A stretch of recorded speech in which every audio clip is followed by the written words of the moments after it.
All right, what's up, fellas? Time for Wake Up Mintzy, presented by Stella Blue and Dude Wipes. We're joined off the top by, I got to say it, I always pump his tires because he knows I'm a huge fan of his. One of my favorite employees, just a good dude, but also I just like him, a huge roadie of his content. The Wonton Don, the one, the only, joining us off the top. How are we doing this morning? Doing great. Yeah. Doing wonderful. Yep. Yeah, man. Well, a lot going on in the Wonton Don's life as always. He keeps himself busy. Bald Stool. I mean, we heard all about it. We saw the content from Turkey when y'all were over there a few months ago. You've been in the lab building these episodes the last couple of months. The first and second have been out the first 2 nights. Freaking great content. People are loving it. Yeah, I'm pumped about it. Next week, next Wednesday, 8 p.m. ET, that's when we go into the operating room. So I think that's footage that's like, at least you've never seen at barstoolsports.com, where I'm taking the cameras into the operating room and documenting an entire medical procedure. But the first 2 episodes have been received well. They just document everything we did pre-procedure. Next 2 episodes are all about the operation. And then the final episode is just kind of what we did our last day and a half in Istanbul. Well, so, okay, I was watching it. So you were on a flight back, I guess, from Turkey, and you saw everybody with the hair things? Like, was that how the idea came? Yeah, so I guess it is. I noticed people, my first trip to Turkey, that, like, was seeing a lot of folks on the street with bandages on their heads. And that's when, like, it first dawned on me that it is the hair transplant capital of the world. And then, White Sox Dave, he's been getting ragged on for years about his hair and how shitty it is. And so when Dave finally got his passport, I was like, I want to be the first one to take you out of the country. So we went to the Dominican Republic. We had a good time. And I was like, we should do this again. Where should we go? And I was like, oh, I should bring you to Turkey for a hair transplant. That would be like a match made in heaven. How did he receive that? Was he like, okay, I need it? Was he like, okay, I need it? Or was he like just prideful? No, I don't need that. Oh, no, he was like very excited about it because he was trying to get one here in the U.S. with Erlacher. I guess Erlacher runs his own like hair clinic, or he's the spokesperson for a hair transplant clinic here in the U.S. But Dave says they quoted him at like $30,000, which is insane. And how much was it in Turkey? In Turkey, the prices are like, it was between, like, if you wanted the basic operation, maybe $3,500, and then the more intense operation was around $5,000. But the Este Nove, the clinic, hooked all the Barstool employees up for free. Really? Just because, the exposure? And also paid for our flights. No way. Yeah. And so y'all had a hell of a crew go over there. So it was Dave, Nikki Smokes, Rudy, Eddie, you. Who else? And then didn't you have some stoolies go? 9 stoolies. Wow. So the stoolies paid full price, but a lot of them were thinking of doing it already, and they were like, oh, if we can do it and tag along with this Barstool crew, it will be a lot more fun. And I can announce a Wake Up Mintzy exclusive. Oh! Wake Up Mintzy exclusive. Breaking news. Bald Stool has been renewed for season 2. Yes. Yes. So do you have like other targets in mind that need it? Because obviously the guys that got them aren't. We're going to have to work someone out because obviously I don't want to just do the same exact series because people will be seeing all the same stuff. So we might try to do some sort of competition for the stoolies where at least a couple of them have an opportunity to win a free hair transplant. Hell yeah. And so I know you've always, one of the things that's been real fun for you when you were out of the country is meeting random stoolies and stuff. Like, I mean, with the guys cool, like it's random stoolies hit us up, but usually you have good interactions. They were cool, yeah, because my first idea was to vet them and then maybe choose the 5 guys that I don't know, I thought would be the best for content or something, but I didn't have time to do that. So I was like, hey, if you can afford it and you can make these dates, you're in. And they all ended up being great guys. Hell yeah. Yeah. I mean, if you only are like reading the comment section on our website, you might get the idea like, oh, stoolies kind of seem like they might be scumbags sometimes. But in the wild, I would say 90% of my interactions with stoolies have been good. Man, we got the best fans in the world. Yeah. I believe it. They're just so loyal. We're so lucky to have them. The thing that blows me away is their attention to detail. They know everything. Yeah. Like, I've never seen anything like it. Like, I'll get asked on the street, like, hey, remember when you said this 6 or 7 weeks ago? And I'm like, no. And they know more than even I do, which may be a bad sign. But it's crazy, and I know you get good comments and good feedback, but the difference between social media and then the interactions in real life. Yeah. Because, like, I've had 3 bad interactions in 4.5 years, and I get freaking rained on social media on a day-to-day basis. And so it's, I don't know, it's funny. They love to dish it out. Yep. Exactly. So, Bald Stool, so next episode's tonight? No. Okay. The next episode's going to be next Wednesday at 8 p.m. 8 p.m. ET. And how many? So that's the operating room one. And how many more episodes are there? There are 3 more episodes. 2 episodes that are all about the procedures, and then 1 episode that it's kind of like the outro where we go to the Grand Bazaar, one of the oldest continuously operated markets in the world, to do some haggling for fake designer goods. And then we rented a yacht, even though it was the middle of December and not warm. Went for like a boat cruise, and then we do some final speeches and shit like that. Rented a yacht. Like, how much does a yacht cost to rent in December? Dude, it was not bad. It was about $25 a person. Oh, wow. Yeah. I've never been on a yacht before. How was that? Damn. Yeah, I guess they don't have a lot of yachts down on the bayou. No, they were all in New Orleans last week. Freaking Arthur Blank, the Falcons owner, had us parked out by the lake. I was waiting for some New Orleans crazy fan to spray paint 28-3 on it. So you can take a yacht from the Gulf of Mexico or the Gulf of America, however you want to call it these days. The Gulf of America. You can take a yacht like to New Orleans from the Gulf just by going up the Mississippi? I guess so. I don't know the whole yacht thing, but he had it parked out by like the river bend. Okay. And then I know Khan, the Jaguars owner, had his there too.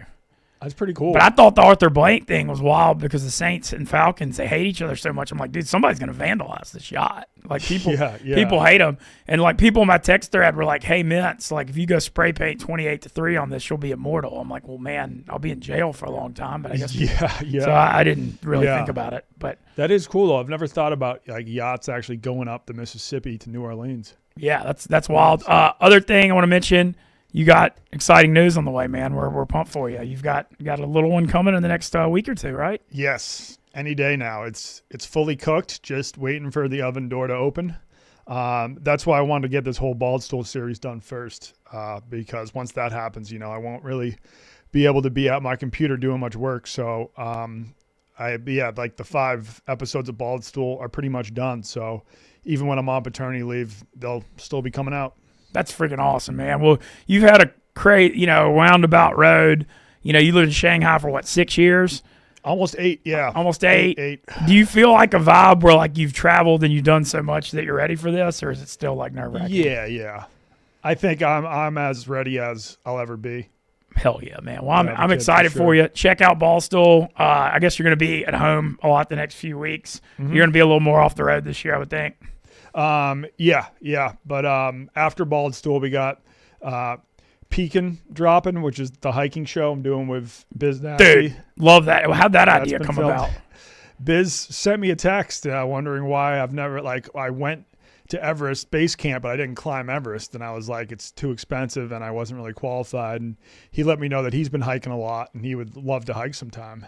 And then I was like, well, we should turn it into a show. So we filmed the pilot. We'll see how that comes out and then hopefully do more in the future. Hell yeah, dude. We'll love Biz. Check out Bald Stool. Appreciate you jumping in here early this morning and giving us a few minutes. And very happy about the addition of the kid coming, man. Can't wait to meet him. It's fun to see. Thanks for having me on, man. Always, man. Thank you. Donnie does the world. The Wonton Don, like I said, he's got a lot of roadies up here, but just he's definitely one of my favorites at the Stool, and the content's always amazing. And he's got a YouTube channel with over 500K followers. Props to him. Ours is about a 50th as big. We're over 10K, but we're one step at a time. We got Tyler Moody in Louisiana going to join us for a minute, and then we got Peyton Chatinier, we've got our super pump, man. College baseball starting tomorrow, and I'm finally doing what my dumbass should have done 3 years ago after Ole Miss won the title. And I'm going all in on college baseball the next 4.5 months. And Peyton, former second baseman of the Ole Miss National Championship team, also played for TCU, is going to kind of be my sidekick. Gives us a little more inside the game insight, knows all the players, coaches. And, my illustrious baseball career ended in right field when I was 14 years old. So I think we got a fun combo. Our SEC baseball preview is going to be out later today, too. We taped it. It was about an hour. And then don't forget, too, on that note, we always talk about DraftKings here because it's the best and we love our partnership. But DraftKings is your spot for college baseball. They actually have all the lines up already for the weekend. Opening day tomorrow. A bunch of big games going on this weekend. Big tournament in Arlington at Texas Ranger Stadium. But whether you want to bet games, run lines, over-unders, they've got odds to win all the conferences. They've got odds to win the national championship. So a lot of really good stuff there with DraftKings and college baseball. And I'm freaking pumped about it. What's up? We got Peyton this morning. Bang! Bang! Let's go, man. I'm feeling so positive today. I feel good. Let me pull over. I mean, I'm in the middle of. There's a lot going on right now. Sorry, Mintz, but hey, we're doing good. How you doing this morning? Good? Yeah, I'm doing real well, man. So Peyton, we're introducing Peyton to the Stoolies. We've got. We taped our SEC preview yesterday. It'll be out later. We're taping an ACC and Big 12 preview later today. We're going to be coming hard with the college baseball content all year long. Follow him on Twitter at Peyton, PeytonChat 5. He's on there and Instagram. I got to say, we taped that hour yesterday, and I texted you after. I felt like a renewed spirit and energy toward this. Like, I know this is something I've wanted to do. You've been on my ass about it for 6 months in the best way, in a good way. And we're about to make this happen, man. The Barstool College baseball content, it's waiting to become a thing, and we're about to seize it. No, you could see every single year it's growing, and that's what our goal is this year. Just keep growing this sport. Yeah, I was on your ass for quite some time, but listen, we got it done. So now I'm just happy we're here. Hell yeah! But yeah, check that out. That'll be out later today. I'm just curious, picking your brain. Obviously, you're a hero from the 2022 national title team. Do you have any funny what's opening day like for college baseball? Because you think about MLB, like opening day is like this romantic, huge thing, sold out stadiums. Yeah. College, you're freezing your ass off. Damn games are in mid-February. All the northern teams got to go south.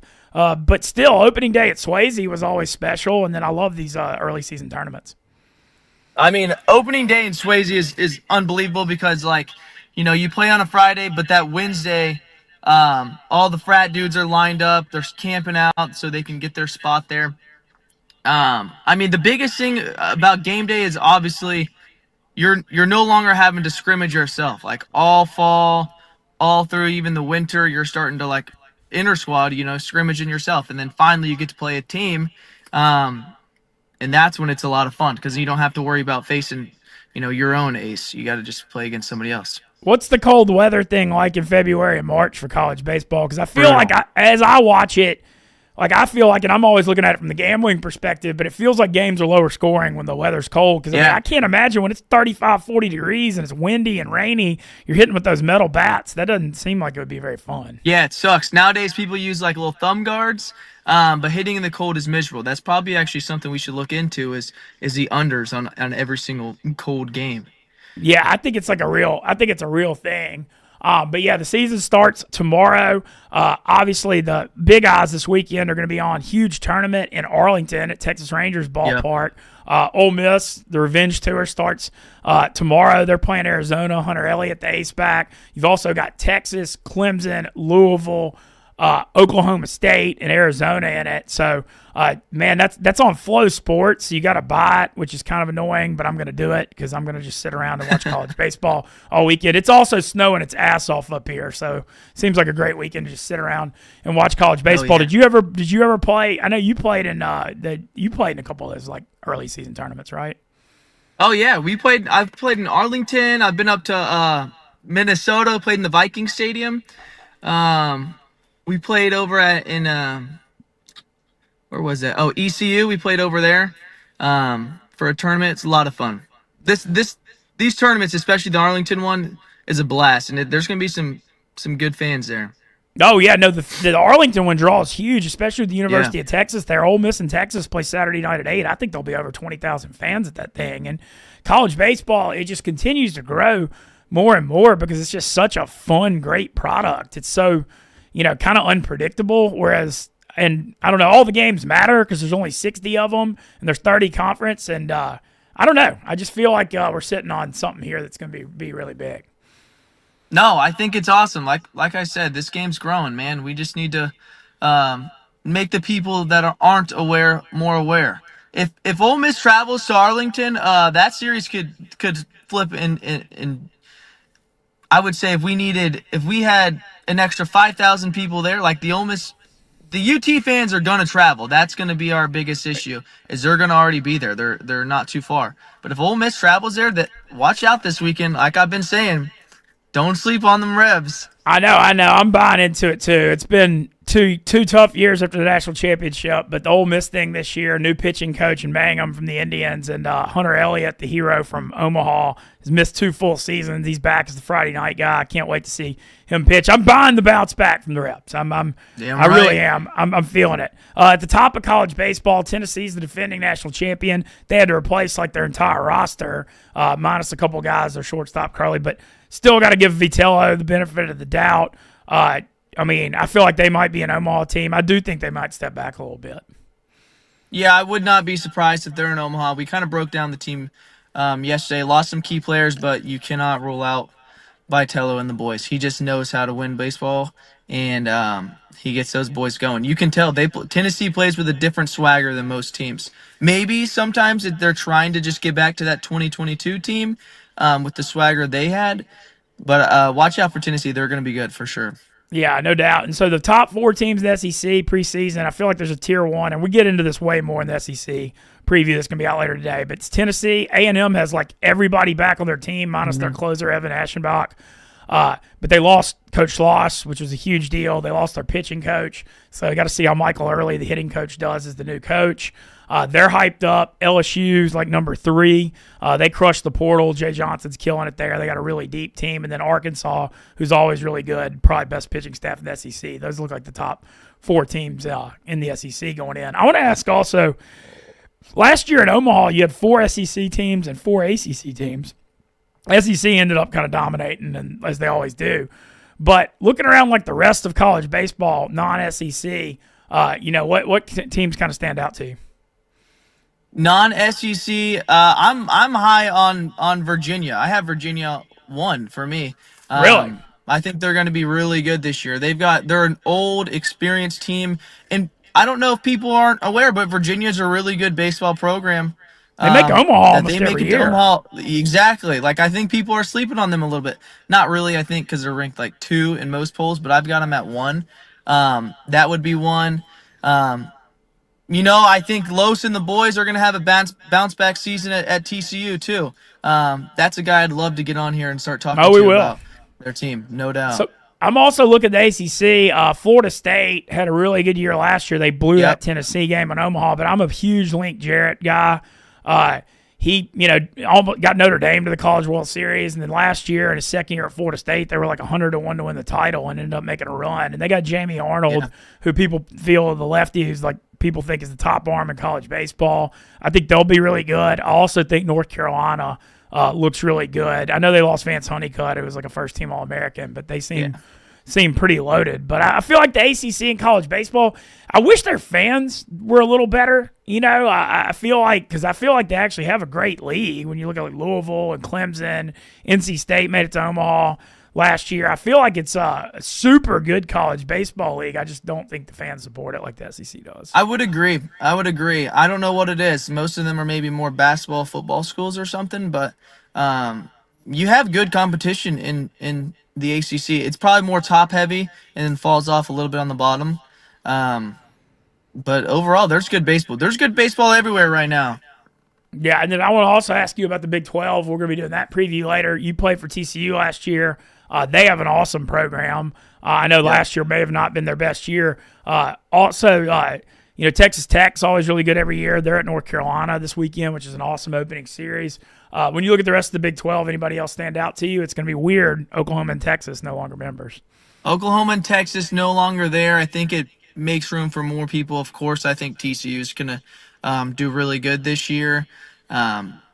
Maybe another one would be K-State. They kind of surprised people last year. Yeah, they beat Arkansas. They shocked everybody when they beat Hagen Smith and Arkansas in the regional, and then they lost in the Super to who did they lose to? I remember they lost that Super. Damn it, forgot. I just remember being so mad because they got in and us at TCU didn't, and so I remember rooting against them. But then when they were playing Arkansas, I was like, I still want them to win. I don't want Arkansas to win.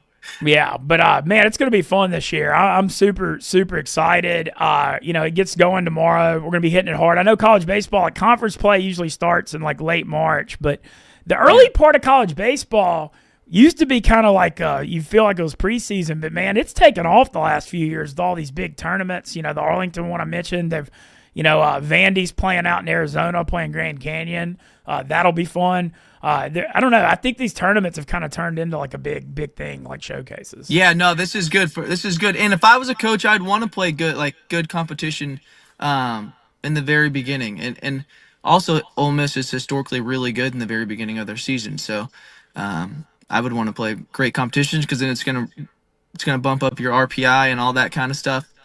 But no, these tournaments are good for college baseball.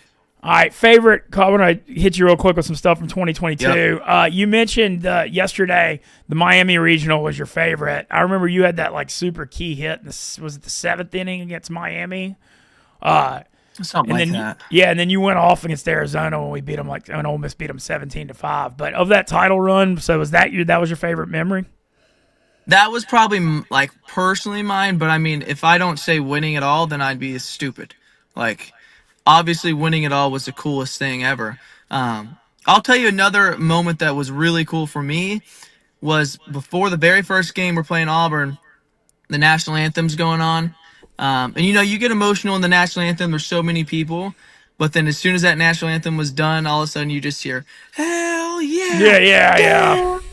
And, I mean, I swear to you, it felt like we were in some football stadium. Like, it was so loud in there. It was the coolest thing I've experienced. Yeah, I was out there the whole time. The National Championship Series, there were literally, like, if there were 25,000 people in the stadium, 24,000 were Ole Miss fans. I said this somewhere on some speech, like, I truly think the fans affected that, especially the games against Oklahoma. I don't think they were quite ready for what Ole Miss had in store as far as the fans go. Like, I mean, like you said, 24 out of the 25,000 were probably Ole Miss fans. It was crazy.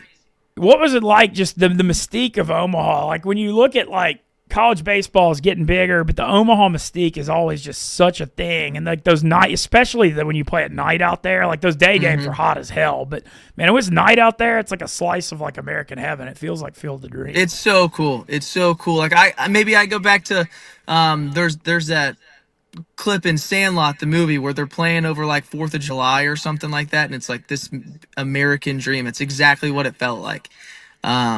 It's so much fun. The only thing I will say is, for some reason, I had a harder time hitting the ball at night.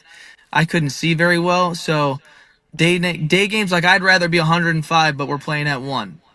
Then you got the rest of the day off and whatnot. But that was just me.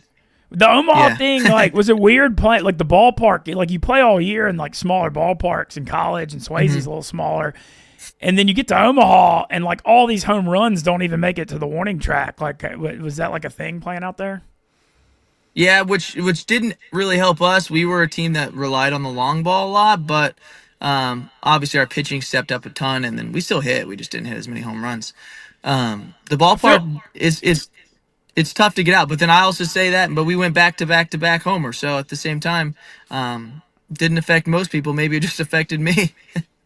Yeah, I still can't. I know it's 3 years later, but like that team and that run, you couldn't script anything like that. I mean, last team in the tournament, literally, I thought after the SEC tournament game where you lost to Vandy, I was like, man, that may be it. You get the last spot, and then just get freaking hot, man. They let the Rebs get. We all thought we were done.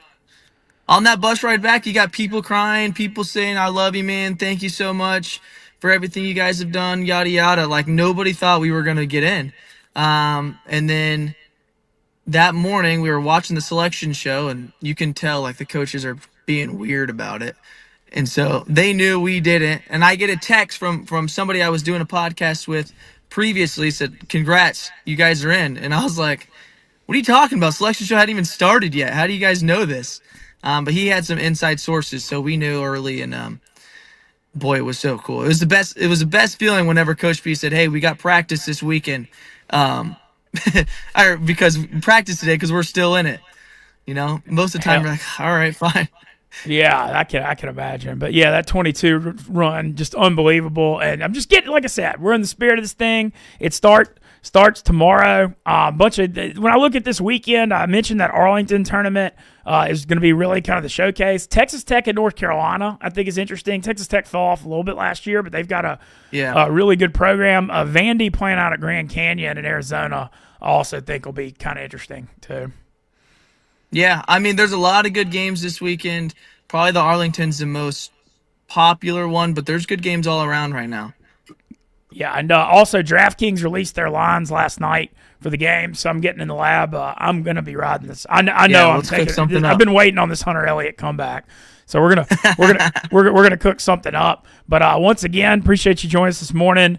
We've got Major League. What do you think about Alex Bregman to the Red Sox? Yeah, I saw that. I can't believe it happened. I mean, listen, that has been rumors for a while now. Apparently, he sold his house here in Houston, so he knew he was getting out of here. But that sucks for the Revs. I kind of wish Gray Kessinger would still be with the Astros because then he'd really get a shot here. But I don't know. I don't know who we got. Who's gonna be able to step in there? Yeah, I honestly don't know, but I do like Gray, and we need to get him on because he. I know we should get Gray on. I know he just got traded somewhere else, but I wish he was still at the Astros because, damn, he could be in there right now. Yeah, I'm excited too. The Chicago thing with baseball. Tim Elko and Jacob Gonzalez are at White Sox spring training in Arizona, and I think there's a good chance one, if not both, can make the team with how much they're struggling. So I'm really excited about getting Tim up here in Chicago. I'm friends with his dad, so I'm going to be out. That's going to be my baseball lead. I don't really have a pro baseball allegiance, and so I'm going to, the White Sox need fans after the 100. What they lose? They need a lot. The White Sox need a lot right now. They could use a Tim Elko and a Jacob Gonzalez on their team. Yeah, so I'm kind of super looking forward to that. And it'll be fun to get Tim in the Barstool office. Well, I just want to say thanks for joining us real quick. We're going to check out. We'll have the SEC pod out this afternoon, and we'll have the ACC and Big 12 out tomorrow. I'm freaking stoked, man. I know you can probably feel it. I feel like good things are about to happen with Barstool College Baseball. Hell yeah, let's grow this game, baby. Hell yeah, damn right. Thanks to Peyton. Chotnier, follow him again on Twitter at PeytonChat5 and on Instagram. And go enjoy work today. We'll be catching up later this afternoon. Appreciate you, Mintz. Yep. Appreciate Peyton for joining us this morning. And I'm gonna let Moody pop in here when he gets a second because I want to hear what Moody has to say about the Alex Bregman thing. Before we do that, though, and remind everyone, don't forget about Dude Wipes. You can find them all over the world: the Walmart, Amazon, Target, World Wide Web. They've got all kinds of amazing products, and I literally can't live without them now. Like, once you use Dude Wipes, it's like one of those products where you're just like, where have these been all my life? Just an amazing product.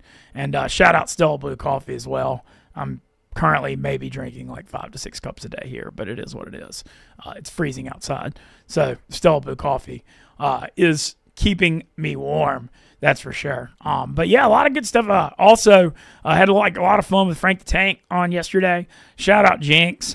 Jinx is still on my ass too about accountability and stuff, and we're having a lot of fun with it on the health stuff. But I'm feeling kind of good. I ran like 5.7 miles yesterday. I could barely run 2 at the beginning of the year, so we're feeling kind of back. We got high energy, and that's really what it's all about. Now we got Moody here. So, big dog, how we doing this morning? Doing good, man. Kind of all over, fun having Wonton Don on as always. Bald Stool, dude. Wonton Don just crushes, dude. I mean, he's the man for sure. Dude, he is one of the most. I think he might be the most interesting person at Barstool too. And then catch up with Peyton. I want to get Moody, or you know more pro baseball than anybody I know. I want to hear your take on the Alex Bregman. 3 years, $120 million to the Red Sox. Seems like a lot of money.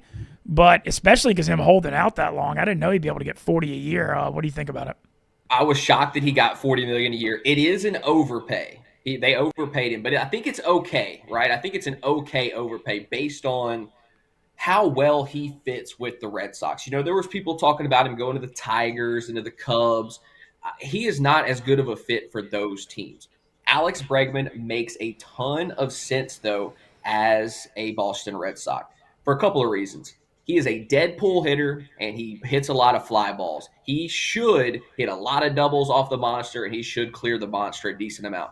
But, and I tweeted about this the other day, he he's kind of just an average bat at this point in his career. He was only +4 in batting run value last season. He doesn't hit the ball particularly hard anymore, but one thing he doesn't do is strike out. He puts together incredibly good at bats every single time he steps to the dish. He's not somebody that just gives one away. So I think this is a great get for the Red Sox. And one of the reasons I really like it for the Red Sox is because they can finally move Rafi Devers off of third base and let him DH. There'll still probably be some days where Bregman plays second, Rafi plays third, but this allows them to get Devers out of the field, put him in at DH, let him do what he does best, because he has been a serious liability at third. I love this move for the Red Sox. I think it makes a ton of sense for them. I think it was the only place that Alex Bregman should have gone, and it is a bit of an overpay, but you're not going to worry about the money as long as he produces. Hell yeah. Well, do you give how much this division, obviously the Yankees and the Orioles at the top of it, the Orioles young team ascending, the Yankees lose Soto but still were really good last year. I mean, they made the World Series. Do you think the Red Sox have a chance to compete with them, or are they still kind of a class below? I 100% think the Red Sox have a chance to compete. And the Christian Campbell, one of the kids that's coming up, one of their top prospects, they've got what's the other dude's name? I'm drawing a blank. I'll think of it in a second. But they've got two young studs that are possibly going to break through this season. And that's going to be one of the deciding factors as to how far they go. Can these young guys step up? How does the Bregman contract work out? Can Rafi Devers stay healthy? And then how does their pitching staff go? I don't trust their pitching staff right now. That's the one area that I'm really worried about for the Red Sox. I know they've tried to upgrade it a little bit here and there. I don't trust their pitching staff, but I do think they have an offense that can score a lot of runs, and maybe that's going to be enough to overcome some pitching woes. I think they have a legitimate chance to compete in the American League East. Yes, the Yankees should be the favorite. The Orioles will be there, but there is no reason that you can put the Orioles that much further ahead of the Red Sox right now, just based on where both of their pitching staffs are at. So I think the Red Sox are going to be in the hunt for sure. What happened to the Blue Jays? They were like this young team that everybody thought was like ascending, and then they're just frustrating. I've got so much love for Vladimir Guerrero and Bo Bichette. Like, they're two dudes that I love watching play the game of baseball. I like a few of the moves that the Blue Jays made this offseason. They brought in Anthony Santander from the Orioles, who hit over 40 home runs last year. Really good switch hitter. Something they needed in their lineup to put right behind Vladimir Guerrero. They need a trusted bat behind Vladdy. Vladdy has one of the best batted ball profiles in all of baseball. I mean, he is one of the best hitters in baseball, point blank, period. But they just did not get any kind of contributions behind him last year. And they didn't get shit from Bo Bichette either. He was hurt half the season. So the Blue Jays are a team that I always have love for and a little faith in. They have some good pitching. Gossman's still there. Like, their pitching staff may be, from top to bottom, the best in the American League East. The Blue Jays are a team that you can't count out.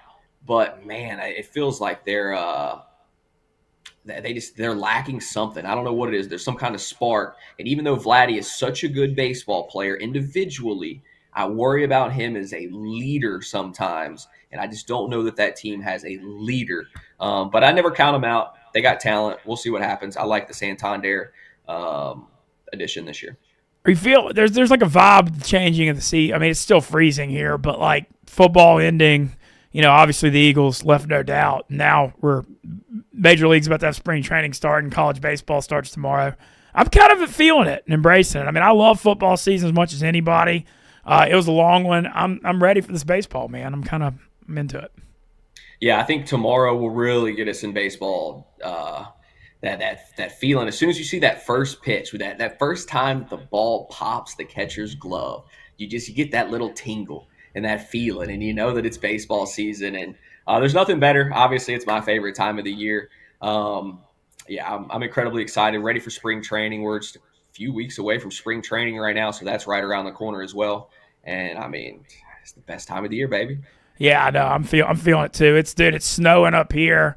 It's going to be freezing all weekend. I think I'm I'm just going to sit around and watch college baseball for 3 days. And also, I mean, it's like the dream combo because we finally got the widespread panic return after like 9 months. So I'm just going to sit around, watch college baseball, and jam panic all weekend. So I'm a very happy individual. These things make me make me so happy. And Give me a bet to tail for tomorrow. Do you have, dude? Okay, let me look it up. We got the DraftKings. Give me something good that I can throw some money at tomorrow because I need a little sweat. Look, I've been looking through some college baseball stuff. I'm trying to get myself in tune with the season, but I don't trust. Whenever I'm getting other people's knowledge and betting, you like to analyze it yourself. Yeah, well, I would like to really analyze it myself. So well, I'm looking through it. They've got the lines up right now. Like I said, they're especially the Arlington games are good. I'm viewing them all. All right, I'm looking through them because I am looking at them right now, and I know I want to take Ole Miss tomorrow because Ole Miss is minus 120 against Arizona, but this is the return of Hunter Elliott after 2 years. Look. He's been gone a long time, but all accounts I've got from him is he was throwing low 90s and his health is good. I believe he's going to come out and have a good season. And I think if what I believe is going to happen with him being a stud Friday night guy, you got to get the price now while it's good because if he has a couple good outings, he's going to be a big favorite all the time. So I'm riding the Rebs minus 120 against Arizona, and then I'm looking for the Texas line tomorrow too because Texas has a kid named Spencer, this lefty, that I've been hearing intel on that this dude, they're minus 154 against Louisville, so you're kind of having to pay for it. But I've been hearing this kid's going to be like a super stud, their Friday night guy, so I'm looking at taking them too. Yeah, Texas always has talent. That's one thing you know. The SEC gets a ton of this baseball talent, man. I mean, these kids. It's turned into like double A. No, it's turned into like with the NIL now that they make money. It has. And then I'll also be on the lookout. Vandy's out at in Arizona. Grand Canyon's like sneaky good at college baseball every year. Mm-hmm. And it's like weird with them being in Arizona. They're plus 130 dog. I could see them winning that game. Vandy lost their top 2 starting pitchers. I mean, they've got talent, but they kind of got to figure it out. I wouldn't be shocked if Grand Canyon upset them. Okay. Little Grand Canyon upset. I like that. Little plus 130. I always like taking the plus signs of college baseball, usually. It's like an unpredictable sport. And, a lot of times it's hard to lay the big favorites, but those are 3 of the ones I'm looking at. And then we'll have a lot more because we'll have our ACC and Big 12 previews out. I'm still studying those teams, so we'll get it rolling. But I'm freaking pumped, man. I don't know. I got like a new energy. I'm in a good mood. There's like a vibe that's around that I feel like a renewed energy, positive. And it's that spring thing too, right? Because when baseball's coming, that spring is right around the corner. I know with college baseball, it kind of starts at the tail end of winter, so some of the games are cold and everything. But when spring training hits, that it's the blooming of a new season, right? The dawning of a new day, not just in the baseball world, but in the world in general, because it is springtime. Things are coming back to life, and I think that has to give you a renewed sense of energy. So I think it all goes together as one. And I mean, dude, just thinking about home run props already has me excited. Yeah, I'm excited about Peyton, too. I think he was, that was the first time we taped stuff yesterday, but he feels like he's comfortable on camera and very knowledgeable. And so, I like the direction that's heading. All right, well, I'm going to go drink some more Stella Blue and use some dude wipes. The SEC preview will be out later today for college baseball, and then we're gonna have the ACC and Big 12 ones out in the morning. Let's have a day, boys. A lot to be thankful for. It's good to be alive.